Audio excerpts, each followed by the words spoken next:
there was a defining afternoon at St Mary's yesterday, really. Wolves came from a goal down with a man down, and we lost 2-1 despite taking the lead. Same old problems. Glenn, I think the thing that you picked up for me yesterday was Prowse passing that last free kick. Was a guaranteed, let's get rid of Nathan Jones. What can I do? Can I hit the wall? No, I'm just going to knock it to Maitland-Niles. It was weird, and it was the second one. Almost worked. Yeah, it was the second one he passed during the game, because they had one on the left-hand side at the start of the second half, I think it was. And it was very, very close to the edge of the box, so a little bit too close to go up and down. But I was thinking, let Parrow smash this one, because this is exactly the same as the Blackpool one. You know, this is a left-footed smash it and see what happens. But they tried to pass that one as well, and that kind of almost worked. I think they tried to do the Dutch free kick from the World Cup against Argentina, where they tried to feed it into Salisu of all people, so it didn't work. But yeah, it was strange that he went to pass that one at the end, because, you know, again, you're thinking that this is the last chance saloon. I was very much tongue-in-cheek saying he passed it to get rid of the manager, but if people want to run with that, then fair play. The more I read it, the more I was like, maybe there's something in that. Just on the game yesterday, Alfie, I mean, I know you sort of touched on it earlier on, but we certainly, that first 70 minutes, it was a great start. It was a great half. We scored first, which has not happened in ages, and it's fine margins again. We kind of brought it on ourselves with the last 20 minutes or so, but that first 70 minutes, we deserved a bit more out of that game yesterday, taking everything else to one side. Yeah, they could have easily gone on to win that game. And I think, to be fair, it just sort of shows that Sport Republic's recruitment this January, which they did say Nathan Jones had a hand in, has actually been quite good so far. I think the January particularly, I mean, that Charlie Alcaraz, he looks a very good player. He's exciting, and I like how he wound up for the bicycle kick. And when he knew that wasn't going to work, he tried something else and ended up scoring it. And look, the two forwards, really impressive. I thought Onuaku, not so much in the second half. I thought he faded away a little bit. I'm sure the guys agree with that. But Suleiman, Kamaldeen, wow. I mean, if he plays like that every single game, they've got a serious player on their hands there. And you'd almost wish that he was slightly worse than that, so that he would stay in the Championship if you go down. Because if he's going to play like that, someone's going to spend 25 million and get your money back. Yeah. Steve, I've got to be honest, if I was picking a team to save my career, I don't know if I'd go with Maitland-Niles at centre-back. That was the one that raised the biggest eyebrows yesterday afternoon at 2 o'clock. I mean, it wasn't really at 2 o'clock, so I don't think anybody foresaw him when the lineup came up. I don't think anyone foresaw him being the right centre-back of three. No. It was only kind of in the first 2 or 3 minutes, like, why is he stood next to Bednarek? This is weird. And yet, actually, strangely, it kind of worked. Right. It's his best game. Best game. Yeah, it's relatively low bar to clear, I suspect. Very. But I mean, it's that one. It's that one in Bournemouth, isn't it? Where he's actually played quite well. But yeah, he was fine. And I mean, that was certainly not what I was expecting from that. When I saw him there, I was thinking, oh my God, what the hell are we doing? But yeah, no, it was okay. Doesn't say much for Jones's sort of confidence in the actual centre backs that we have on our books. Which is strange, really strange. Glenn, he gave us one last ludicrous statement before he left, saying that he found himself, was it to our detriment that we found ourselves facing 10 men for an hour at home? It's like, have that one on me, lads, before I go. But, where did it go? Where did it go wrong for you yesterday, Glenn? It started on about the hour mark, where we seemed to take a step back towards our own goal, and Wolves hadn't really created anything up to that point, but on at half-time, Lopetegui brought on Adama Traore and the new left-back, and that changed the game. Suddenly, Wolves started to grow into it and began to believe that they could get something out of it. We got kind of scared, I guess, nervous, and started stepping back towards our own goal. So it was from about the hour mark. So Wolves had a little 5-6 minute spell where they were keeping the ball, and suddenly it began to look a little bit dodgy. And the first proper attack they put together down our left hand side, James Bree. I'm trying not to slag him off, because obviously he's Nathan Jones's man, but that's 4 goals in a row that have come down his side, and the cross comes in far too easily, and then it just Diego Costa's trying to kick out of everything in the middle, and somehow Bednarek does the river dance on the ball and kicks it in his own net, and it's just rubbish, really. So to let in a goal from there was criminal, and And from that moment on, it was a shambles. Jones brought on substitutes, but he'd named this ridiculous substitutes bench that had basically 7 attackers on it, plus Caballero, plus Lianco.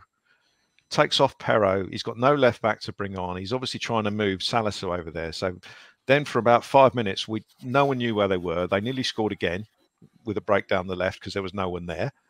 So that was a shambles. He then has to bring on Aribo in the centre of midfield because he hasn't got Diallo's not on the bench for some reason. It's just crazy the way it all worked out. We've obviously set up the whole game to go through Onuachu, and he did pretty well, I thought, for the first hour.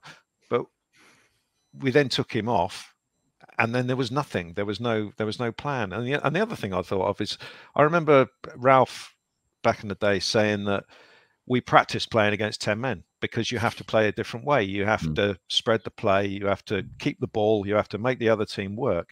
You have to move it quickly. That's the key. We didn't have a clue. We didn't have a clue of how to play against 10 men. We just carried on doing the same thing, which we were being relatively effective in that we were creating chances. But if Wolves could have picked a team to play against with 10 men, they'd have picked us because we just gave them the ball back constantly. There was never a period of time where we kept the ball for 20 passes and made them run around. We just ended, usually booted it up to tall Paul and something came from it or not. But whatever happened, we gave the ball away. And so, the last 20 minutes after the first goal went in for Wolves, I just thought, you could see on about 75 minutes, there's only one team that's going to win this, and they probably only need one chance to do it. And again, it was Bednarek again. It was a pathetic header out, no pressure at all, and he just plopped it down in midfield. 2 players got in each other's way, and that's where the goal came from. End of. Is he joint third? I think I read today now for the most Premier League own goals. He won behind Neil Ruddock. If we're looking at like all-time top flight goals, is it Richard Dunn? Richard Dunn is top, isn't he? Jamie Carragher, I think, was he really? Was up there as well. Yeah, Steve, we've not really spoken much about Bednarek because there's been other things to discuss, but that kind of just sums up where we are. Yeah, I mean, ultimately, Nathan Jones has been brought down by the guy that he hung his hat on. He brought back Yanni B. Just ridiculous. I mean, this is a guy that basically wasn't getting into our team.